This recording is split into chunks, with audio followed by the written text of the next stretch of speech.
Bernardo is a field biologist whose work as marine mammal observer and birder on research trips, as protected species observer on marine seismic surveys and construction, and as expedition guide on adventure cruises, takes him to the far corners of the world. He's an adjunct research scientist with the Cabrillo Marine Aquarium and a former photographer for the Daily Breeze, Press Telegram, and the Late News Pilot. He lives in San Pedro with his wife Diane and their boxer mix Xena. He's going to talk about the birds of Point Vicente today. It's all yours, Bernardo. All right, thank you.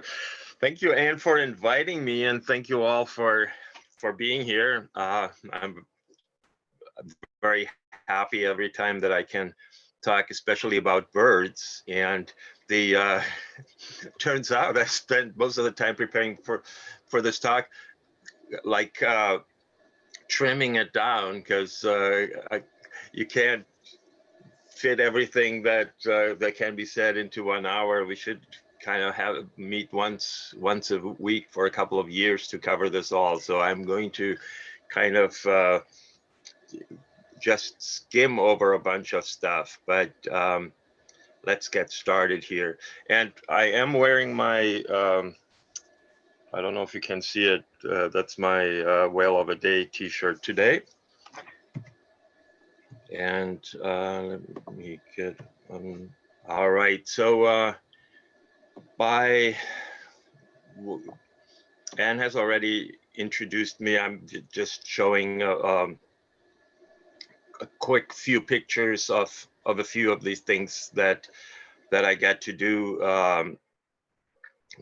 because I just have the most interesting jobs in the world. I'm a contract biologist, which means I'm doing something different all the time. So on these pictures on the top left, you have a research program off Catalina Island dolphins. The bulldozer below that was an artificial reef that's being built off San Clemente in Orange County. On the bottom left, that's at Point Piedras Blancas, where where NOAA has their gray whale census. So we sit there and watch whales with those 50mm binocular, 50 power binoculars from shore. Then there's some of the trips to Antarctica. In the center is Diane. Dan is a stranding coordinator for large whales for Santa Barbara and San Luis Obispo counties, as you know, and I'm one of her volunteers. On the bottom center, that's work on the Catalina Sea Ranch off Huntington Beach. And let me see what else. Dan and I are volunteers with the Cabrillo Whale Watch program, those red jackets, and that's John Olguin, the founder of the program. Okay, what else do we have here? On the top right, I get to do aerial surveys sometimes, which are interesting. This is in the Santa Barbara Channel. The bottom right, a trip to Baja. Norm and Denise have been with Dan and I. That's an amazing trip. In the center, that's South Georgia Island. In this particular spot, there are 200,000 king penguins. And the bottom left photo, that's another thing that's kind of fun. That's training that we need to have. With all these ship-based jobs, there's always certificates and trainings that I need to undergo. But this one it's called a dunker training, and it's you learn how to escape from a helicopter underwater. So basically, that thing in the background is a simulated helicopter cabin, and you sit down and get buckled in, and then they dunk you underwater and turn this thing upside down, and you have to push out the window and get out and get to the surface. So those are a few of the fun things that I get to do. But now let's get to Point Vicente. So if you want to find out, if you want to learn about birds, you should have a pair of binoculars. I'm sure we all do. You should have a field guide. There are great field guides that are really essential to help you identify the birds. I have a couple of field guides on my cell phone now, so that's a lot easier to carry. It's always with me. I can look it up, although I'm an old guy. I just love to hold an actual book. But there are incredible online resources, and one thing that has kind of emerged as the ultimate online resource for birds is a program called eBird, which is run by the Cornell Lab of Ornithology in Ithaca, New York. And this is based, in a nutshell, you can enter your sightings. So if I go out, like a couple of days ago, I scouted Point Vicente just to kind of get reminded of what it's like to be there. So I went there in the morning. So when I got out of my car, I got out my phone, and I started an eBird checklist, which means the app recorded the route that I've taken. So the data includes how far I walked and where I went. And then I entered all the birds as I saw them. So I have a record of all the species that I saw, and also the numbers. And I upload that to eBird right away, and anybody anywhere in the world has access to this. So a birder that might be thinking of like somebody's visiting Southern California, might be thinking of going to Point Vicente, can check eBird, say what has been seen there lately. Or a local birder might be wanting to find a certain species, can check for that species, and can find, oh, it was seen at Point Vicente last Tuesday. Or researchers can access that data, so we can follow all kinds of trends, trends in distribution, trends in timing of migration, timing of nesting. So it's an amazing resource. And associated with that is a program called Merlin, which you can also have on your phone, and you can look up a bird. So if you see a species that you don't know, you open Merlin. So Merlin already knows where you are, and focuses on the local species, and then it will ask you certain things like size and color, and will give you suggestions. And it's a very effective way to identify species if you're not sure of what you're seeing. So this is the screenshot here. You see there's the Palos Verdes Peninsula. Each of those drops, those pins is a hotspot, is a place that's an open area where people go to bird. You see I've selected Point Vicente, and it shows me that 158 species have been recorded here over the years, and there are 335 checklists. That means that there have been 335 visits to this place. So, I mean, again, we could talk for hours just on eBird, but let's move on. So, well, one of the great things about Point Vicente is the variety of habitats. And you guys probably know a lot more about this than I do. So why don't you guys tell me some of the habitats that we have at Point Vicente? Anybody? Stephanie knows some things. Coastal sage scrub. Coastal sage scrub, definitely. I mean, the coastal sage scrub is probably the most, or one of the more obvious ones.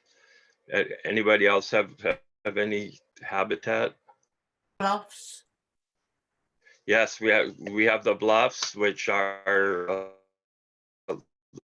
very very localized habitat, but really important to certain species.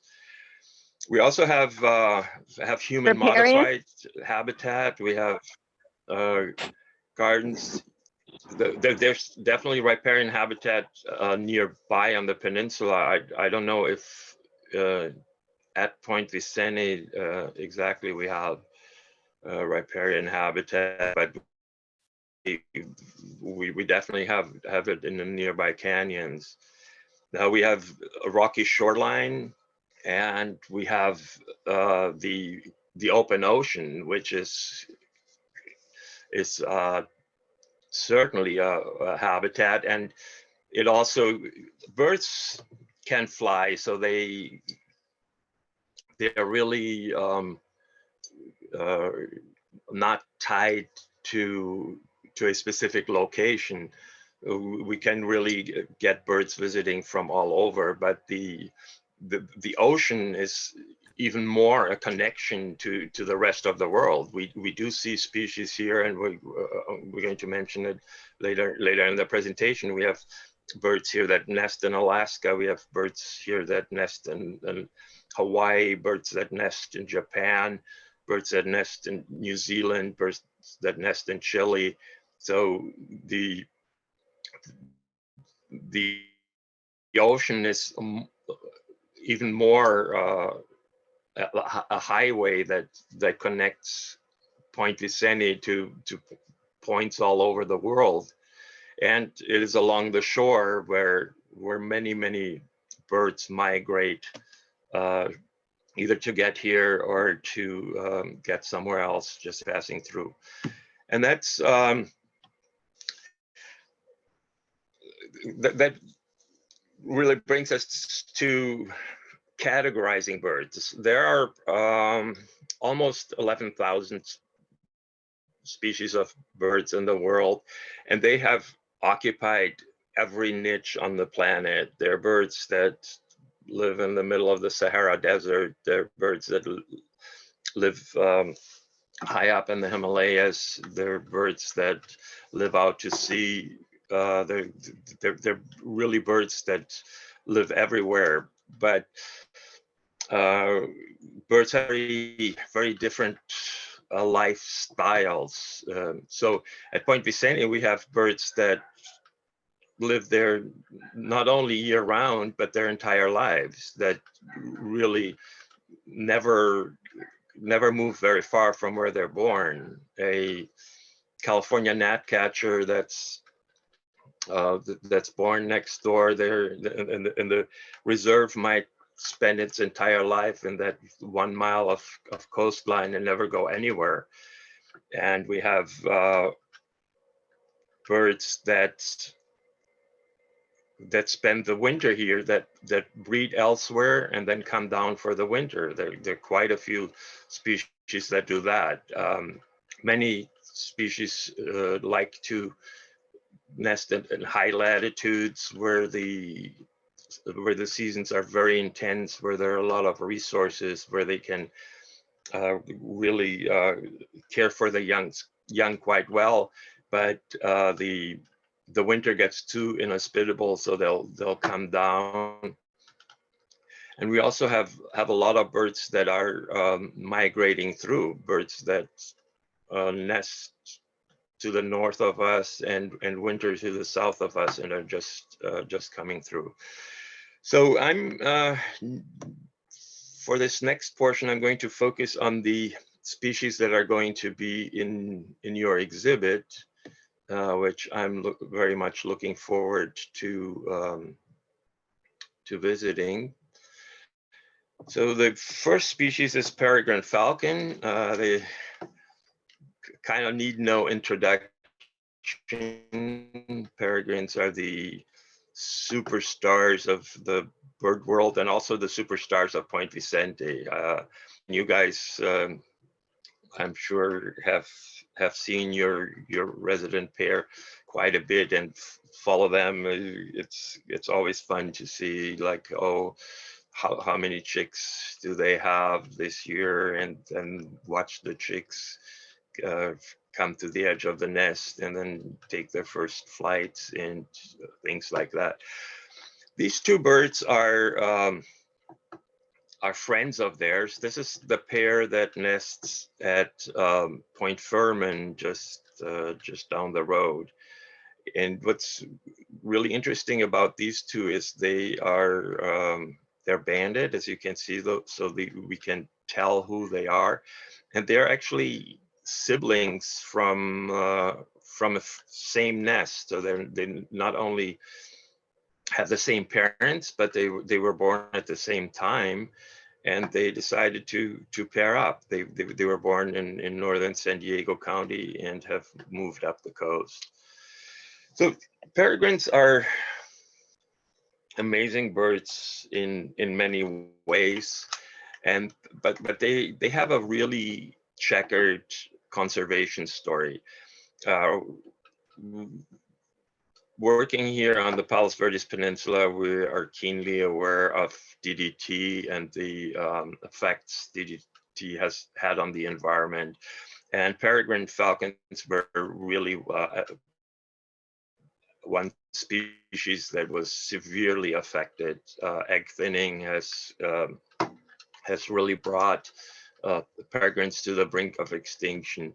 And they have come back, but it's not as simple as that. Peregrine is a very cosmopolitan species. They occur on all continents except Antarctica. They have a very wide distribution, and there are many subspecies, and we haven't really given that aspect of it enough attention. So there are probably several subspecies of peregrine falcon that went extinct during this time, and then when we have reintroduced them, we have moved them to areas where that particular subspecies being reintroduced is not from. So we have really messed up the taxonomy of this bird, but we've also reintroduced them to areas where they didn't breed previously. So where the local population of birds wasn't really hadn't really evolved to deal with peregrines. So there's this positive aspect of having of a species that has come back from the brink of extinction, but there's also, we really changed things in ways that we're not necessarily aware of, and in ways that we can't really determine. One interesting thing about raptors is that there's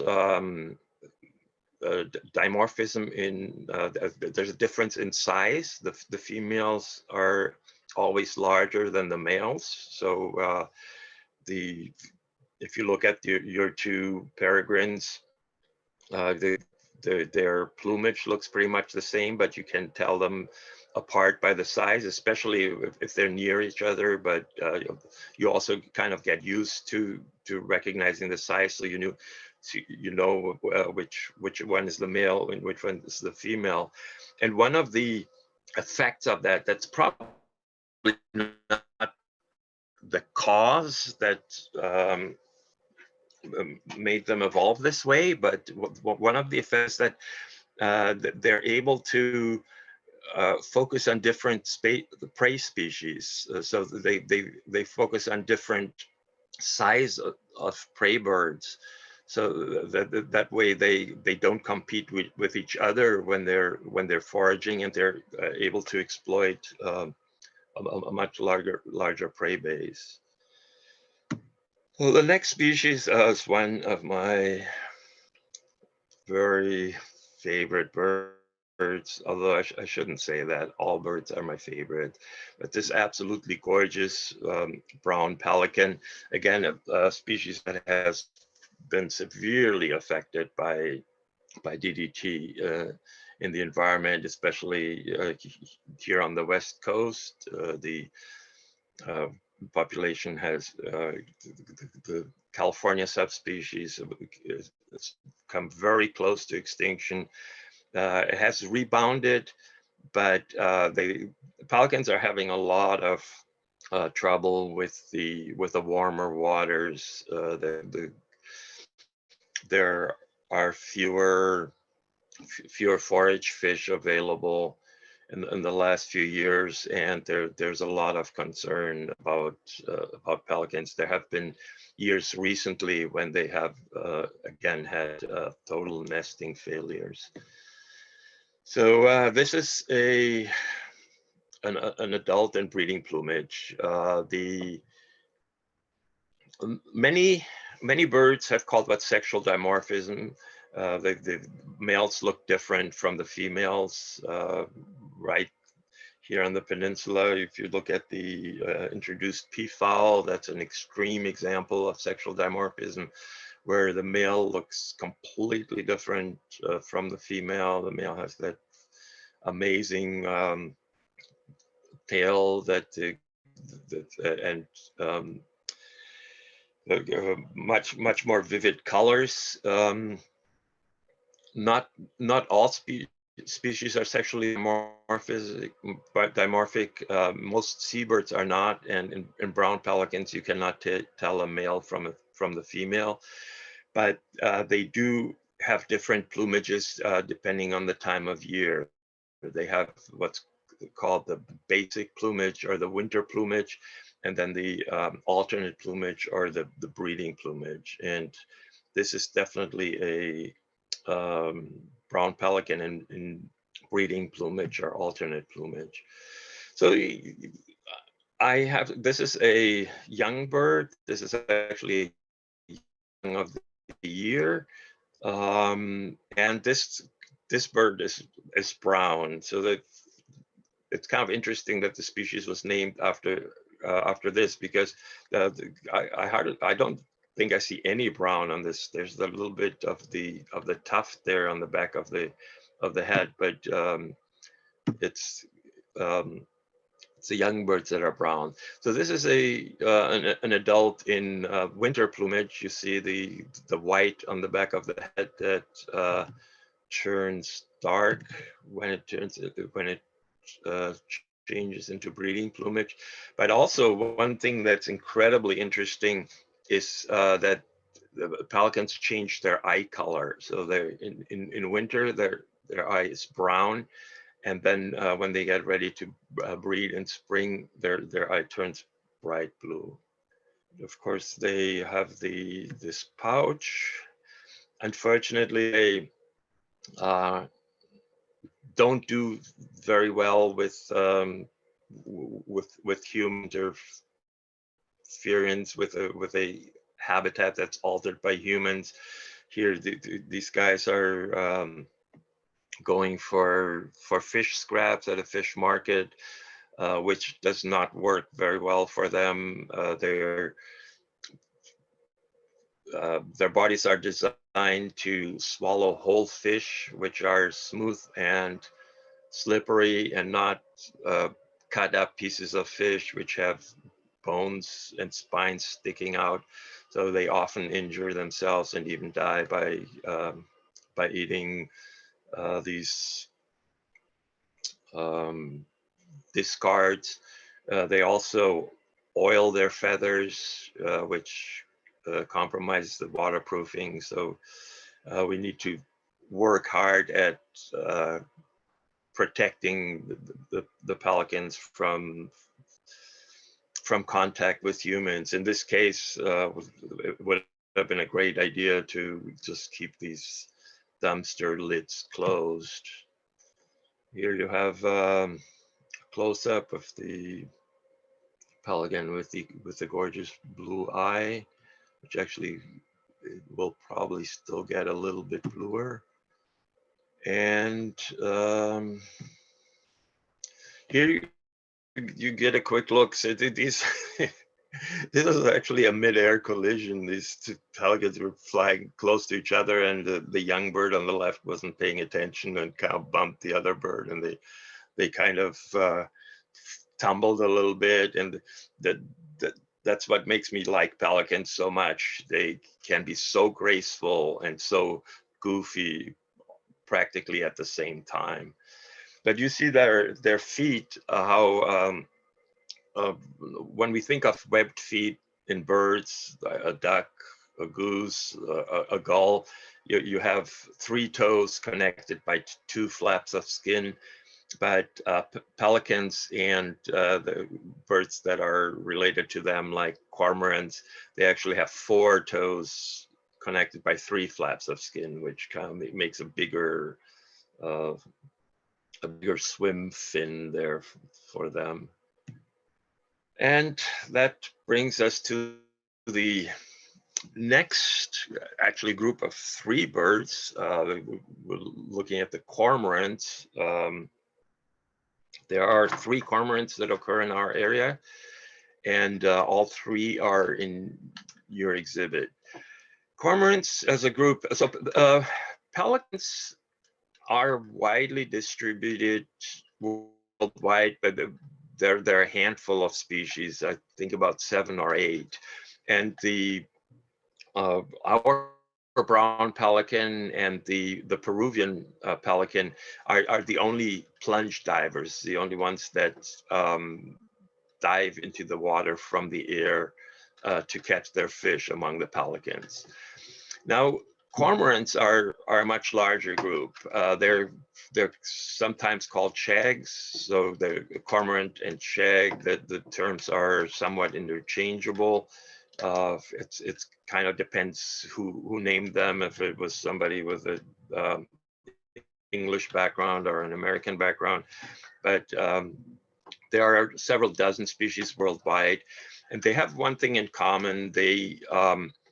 They're pursuit divers, so they do not dive from the air like the pelican. They swim in the water and dive after birds. They're all fairly deep divers, and they're built for that. Their bones are denser than most birds, which makes them heavier, and their feathers are not waterproofed as well as other seabirds. So their feathers tend to get waterlogged. So they're much less buoyant, which makes it easier for them to dive. As you see in this double-crested cormorant, see how low it's sitting on the water. So these are the 3 species. And so from the left, the pelagic cormorant, center Brandt's cormorant, and the right double-crested cormorant. So they I've seen all 3 species at Point Vicente this week. They all nest relatively close to here. I know the Brandt's cormorants nest on the cliffs in La Jolla. I'm not sure if there's any, probably not on the peninsula. Pelagic cormorants might nest on the peninsula. They certainly nest on the Channel Islands, and double-crested cormorants nest often inland. So you'll find them nesting in trees or on cliffs, not necessarily by the shore. So they're the pelagic cormorant. I have a is question. smallest. Yeah. Bernardo, so you're saying of these 3 birds, none of them nest here? Not at the point, but in the general area. So you'll all of them nest in Southern California. So they are local residents. And the pelagic is the smallest, the double-crested is the largest, but they're fairly similar in size. So here's a pelagic cormorant in flight. You see it has a very thin neck, and the head is fairly small. It's not much thicker than the neck. You'll see that makes a difference compared to the others. And it has a relatively long tail. The pelagic cormorant will, in the breeding season, it will get these white patches on the flanks, and we'll get a little bit of red in the face by the base of the bill. If you see those field marks, it definitely means you have a pelagic cormorant. But if you don't see them, it doesn't mean it's not a pelagic cormorant. They only look like this for a few weeks each year. This is a Brandt's cormorant. So you see it has a little bit of a thicker neck, and the head is a little bit bigger. And there's a little bit of yellow at the base of the bill, but that's yellow feathers. It's not yellow skin as in the double-crested cormorant. So this is the most common of the three cormorants offshore. The other two tend to be much closer to the coast. So once you're out on a boat, if you see a cormorant, it's most likely a Brandt's cormorant. And it's also the most numerous cormorant here. So when you see a big group from the point, it's very likely a Brandt's cormorant. And finally, this is the last one, the double-crested cormorant. You see it has yellow skin at the base of the bill, and it has a much fatter head than the other two. So, sorry. That brings us to the one gull that we are going to talk about here, the Heermann's gull. Here, gulls tend to be quite aggressive. They often try to, quote unquote, steal catch from other birds, and especially brown pelicans. It seems to be almost like a relationship. You often see a group of pelicans foraging, and each pelican has a Heermann's gull just trying to take its catch. It's in my opinion, it's one of the prettiest gulls out there. It's the adult is very distinctive. It's one of only two gulls in our area that have black legs and feet, and the other one is a white gull of the black-legged kittiwake, which is also extremely rare in our area. We don't even get them every year. So if you see a gull with black feet, you're most likely looking at a Bernardo? Heermann's gull. Yes. Bernardo, Yes. does the Heermann's gull have black feet all of its life cycle? It does, and yeah, knowing gulls, that is a great question. The gulls are absolutely a group of birds that are just make birders and scientists want to tear their hair out, because they're very, very difficult to identify for many, many reasons.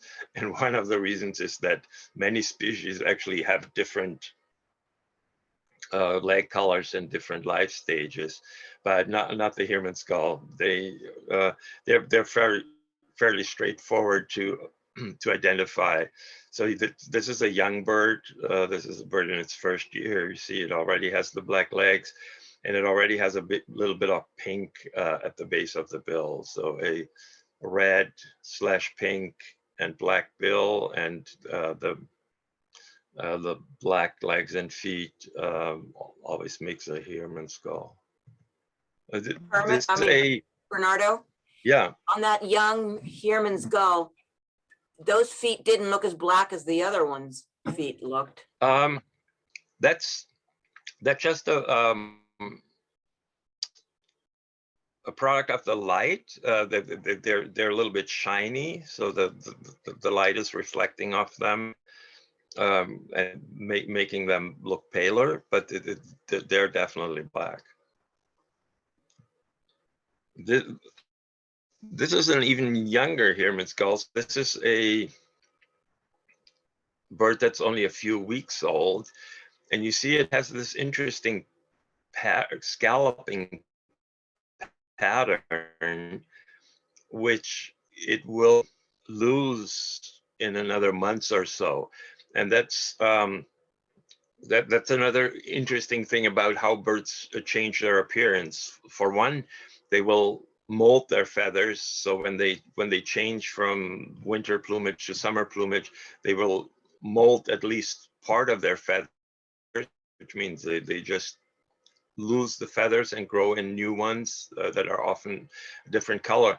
But in this case, what makes this scalloping pattern is the white edging to the feathers, and that wears off. The feathers tend to wear throughout their time on the bird, so that the white will wear off and will look all brown without the white scalloping as a factor of as a consequence of feather wear, not of them actually changing feathers. Here's a nice adult in breeding plumage. They have a white head. In winter plumage, they have a darker head, and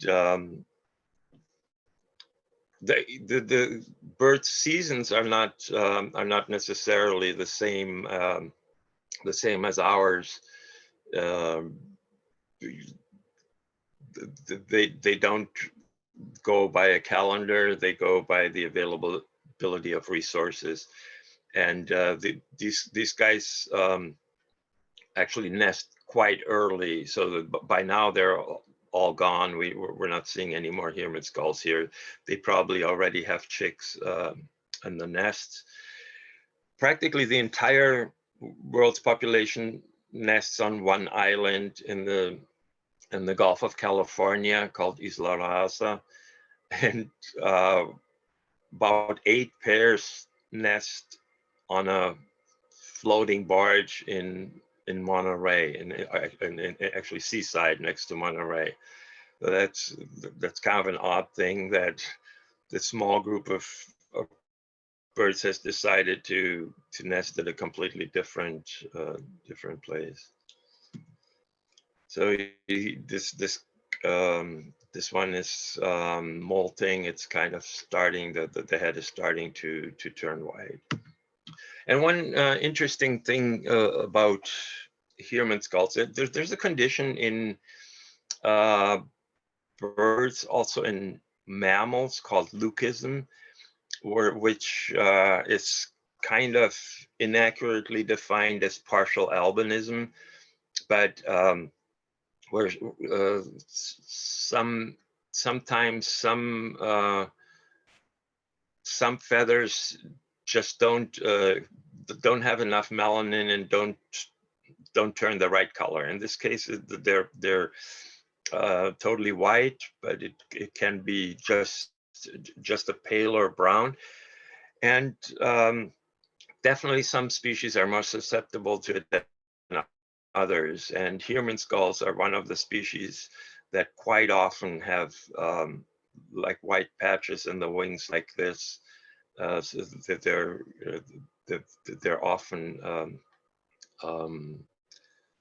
leucistic, which is not the same as albinism, but that's another story. So the next species is a spotted sandpiper. It's a small shorebird.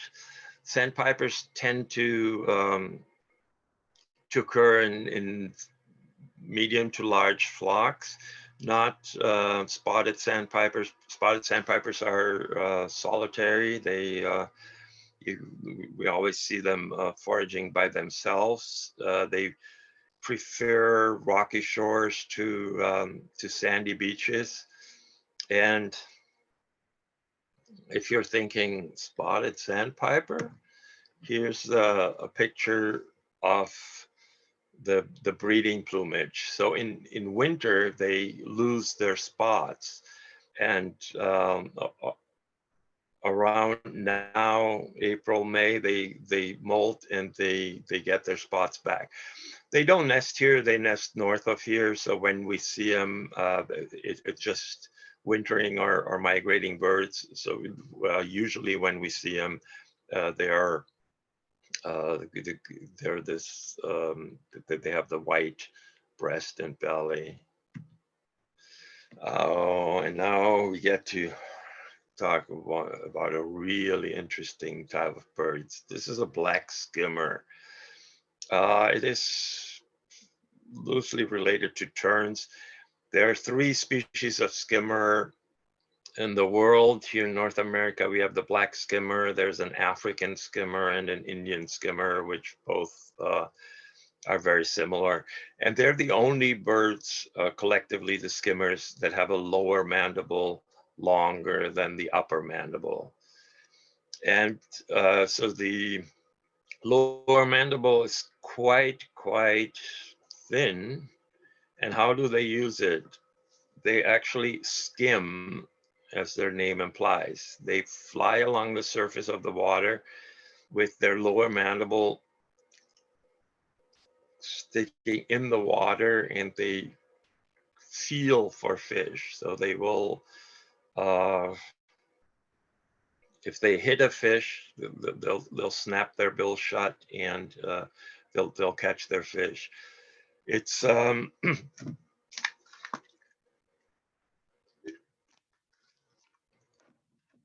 very interesting feeding technique. It works best at night because fish tend to avoid the surface during the day when they can be seen by predators, by aerial predators.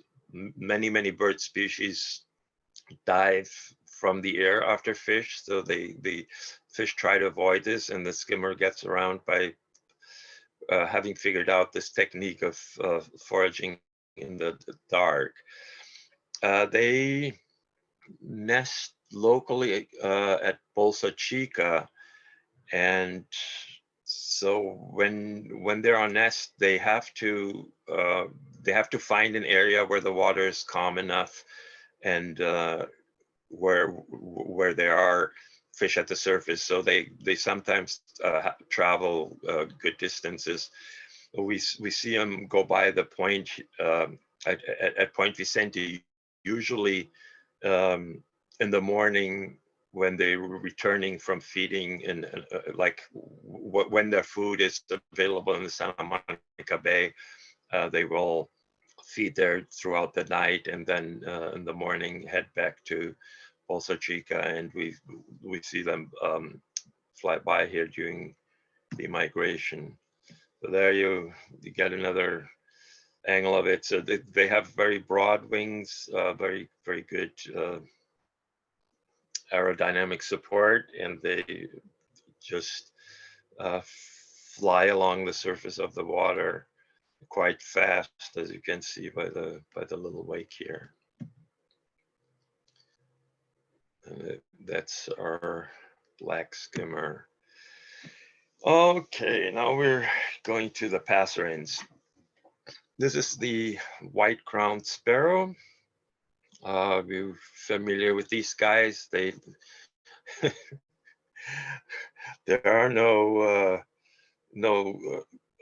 census doesn't putting out seeds for them this year, but there's still quite a few right in that part of the.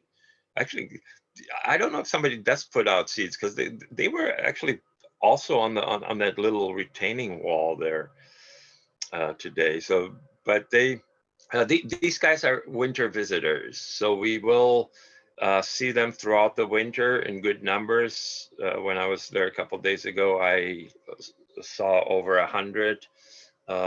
Like I covered the entire grounds, and they were all over. But they're getting ready to leave, and in another couple of weeks, they will be gone, and we're not going to see them till November. That's kind of an interesting population dynamic. Also, there are 5 subspecies that it's kind of difficult to tell them apart. They're superficially similar. You have to really know what to look for. And the nearest subspecies to us, the place where the nearest nesting grounds are in central California, San Luis Obispo County. And the subspecies that nest there, we never see here. They're completely sedentary, so they stay there year round. But the next one north, it's called Pugetensis. It occurs in Washington State and British Columbia. That's the one that we see mostly here in winter. So they kind of leapfrog the one population that doesn't move. They come, they spend the winter here. They're getting ready to leave. If you look at them right now, they're molting. They don't look as clean as this one. This is a young bird. In the first year, they have this tan stripe instead of the white stripe. You see, this bird is starting to molt. So it's starting to look a little bit scraggly. They're also starting to sing. They're getting ready for the breeding season up north. And there's another population in Alaska that we also get here sometimes. Some of the Alaska birds winter here, but we get mostly the ones from Puget Sound. And this is the only photo that's not mine. I have a photo credit there. So this is the California gnatcatcher, and this is a seriously endangered species because they really depend on this coastal sage scrub, and that's coastal sage scrub tends to grow in places where Homo sapiens likes to build homes. So there's just not enough of it left. It's a very small bird. As far as identification goes, you also have a blue-gray gnatcatcher in the area, and there's a bush tit, which is well, we're probably not going to have time to get to that, but a bush tit will always be calling. So right now, bush tits are nesting, so you'll see them in pairs or singles, just looking for food for their young. But once the nesting season is over, in another month or so, they'll aggregate in larger flocks. So you'll see between 10 and 30 of them foraging together, and they have what's called a contact call, where they constantly chirp, kind of to let each other know where they are, so that they stay together in a flock. And they do that even when they're by themselves. So if you have a tiny bird just constantly calling, that's most likely a bush tit. The call of the California gnatcatcher is described as a soft kitty meow. It's kind of like an and you will hear them more often than you actually see them. They tend to stay inside the vegetation and kind of forage. they're not out in the open very much. But if you just if you listen to a recording, their call is very distinctive, and they can be easily identified by the call. And another species is the barn swallow. Barn swallow is one of many species of swallows worldwide. It is probably the most cosmopolitan, the most widely distributed of all swallows. There are some swallows that are very local, but barn swallows can be found, I think, on all continents except Antarctica also. And swallows are a species that we identify with migration. We think of the swallows returning to San Juan Capistrano, which, by the way, they don't do anymore. They used to build their nests under the roof of the mission, but they don't have access to mud nearby, so they're not nesting there anymore. But so swallows are in the northern hemisphere are kind of harbingers of spring. We see them arrive around this time of year, and I saw my first barn swallows of the year a couple weeks ago. They're here. They're in North America throughout the summer, and then in the fall they leave, and we basically have no swallows of any kind in North America during the winter. And I'm really putting my time here. So let's we have a couple more species in the exhibit. So this largest bird here feeding in this group of shorebirds, and they're sanderlings, they're western sandpipers, there's a surf bird, and the large one, that's a willet, W-I-L-L-E-T. And we get willets here in the winter and during migration. They're gone in the summer. And you see, this is they're pretty much in the winter. They're pretty much uniformly gray. So this is a bird in spring that's already starting to molt. So it's getting these darker spots on the back.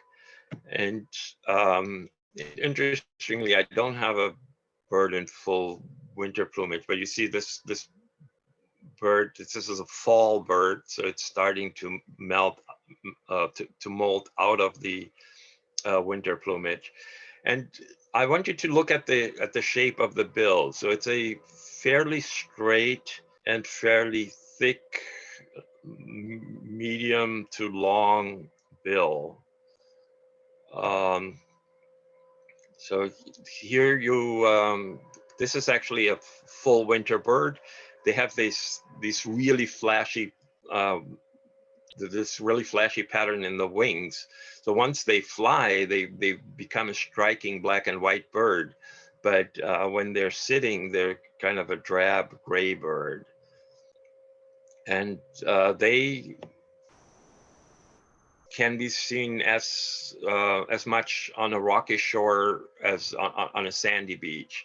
They're really all over Southern California in the winter and during migration, but they're getting ready to head north. They nest up in Alaska. And another shorebird that's also a fairly large shorebird, about the same size as the willet, is the whimbrel. They're often they often forage together. You're as likely to see a willet and a whimbrel foraging together as you are two willets or two whimbrels. And like the willet, they like sandy beach and rocky shore. You see how how different their bills are. So the whimbrel's bill is longer, thinner, and decurved. And if we were to look at all the shorebirds that are roughly in the same size category, we would see that there are all kinds of different bill shapes and sizes. A long-billed curlew has a bill that's probably a third longer still than the whimbrel. A black-bellied plover has a short, stubby bill. And the reason why these birds that occupy the same habitat have bills that are so different, it's called resource partitioning. So that they are able to reach at different depths in the sand, for example, or in different way in the crevices under rocks, so that they don't all forage on the exact same organisms. So they each specialize in a different part of the environment, so that they can all share the same beach or the same rocky shore, and each find a good amount of food because they're going for slightly different resources. Here's a group of whimbrels during migration. Yes, Anne? Oh, it's Beryl. When the birds go to a bird feeder that, with a regular seed that you get from the pet store, they seem to stay there for a tremendous amount of time, just peck, peck, peck, peck, peck, 10, 15 minutes. How do they store the seed, and how do they give it to their young if they're nesting?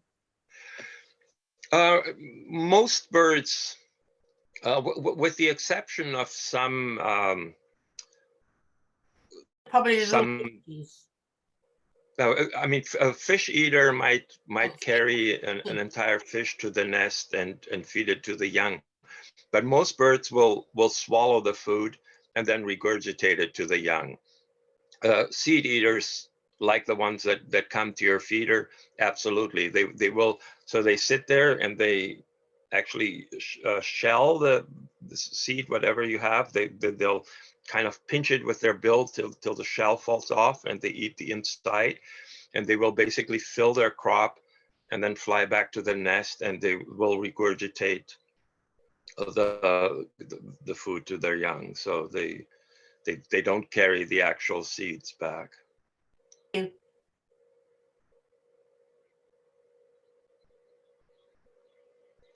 Does that answer your question? Thank you very much. Sure, you're welcome. So this takes care of the birds that are in the exhibit, and I just want to talk about this species next, which is also a very interesting aspect of our habitat. So this is an orange-crowned warbler. This is a bird that is fairly common here during the winter, not so common during the summer, and that's because, so you see the distribution of this bird. This is the breeding map, and there are 4 different subspecies of orange-crowned warbler. There are probably more. Taxonomy is something that's very imprecise. It's always in flux. Every year, new species are added to the list, and species are taken off, that because taxonomists, they can't really agree on even what's a species, and certainly not on the different species. So the taxonomy is something that's always being worked out. There are more than 4 recognizable forms of orange-crowned warbler out there, but right now officially there are 4 subspecies. See, one nests all through the boreal forest from the Aleutian Islands over to the Maritimes in Canada. One is the little paler blue is all along the Rockies here. And then there's one on the west coast from Central California up to Alaska. And where does a fourth subspecies breed? You see there's a little circle there with a little arrow that's a sordida. And those are the California Channel Islands. So that species nests only on the California Channel Islands, including the 9th Channel Island, which is the Palos Verdes Peninsula. So they nest on the 8 offshore Channel Islands and on the Palos Verdes Peninsula, which was a Channel Island at some point, of course, but which some species still kind of view as one of the Channel Islands, which I find incredibly interesting. And I basically got I don't know how many slides we saw, but I still have probably about 120 left, and I know there's no way that we can even start to make a dent in this. I mean, as I said in the beginning, it's such a huge topic, and there's so much fun stuff to talk about. I hope I gave you guys like some food for thought and some like some inroads into the world of birds, but there's just so much more to discover and so much more to talk about. Bernardo, I think a quick question on bird seed. I noticed Costco has bird seed and Smart and Final has bird seed. Where should we purchase our bird seed? I would go to Wild Birds Unlimited. Okay. They're in Redondo, I believe. Yep. Just because they, you know what you're getting with them. You're probably not going to get the same price as you do at Walmart or at Costco, but you know that the seeds that you're getting are varieties that the local birds actually eat. You know that there are no pesticides.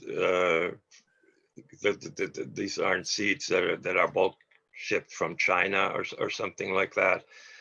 And they will be able to give you advice based on where you live, what species you're likely to have, what specific mixture of seeds are best. So it is definitely the way to go. Thank you. You're welcome.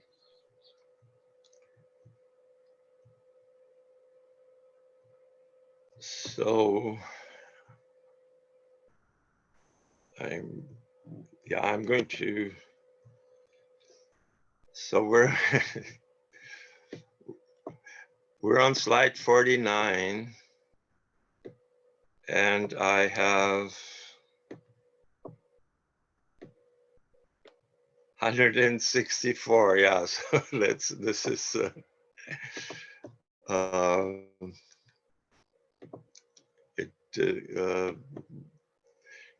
it looks like we have several more days of talks here. A great way to keep in touch with me is through social media. I'm on Instagram, Facebook, and Twitter. So follow me on Instagram or friend me on Facebook. And here's my contact information. If you want to email me or call me, and I'm always happy to chat about birds or other topics.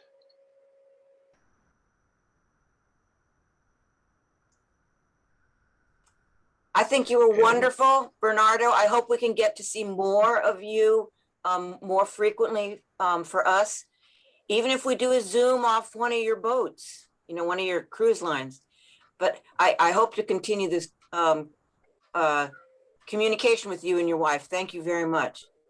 Oh yeah, I'd love to.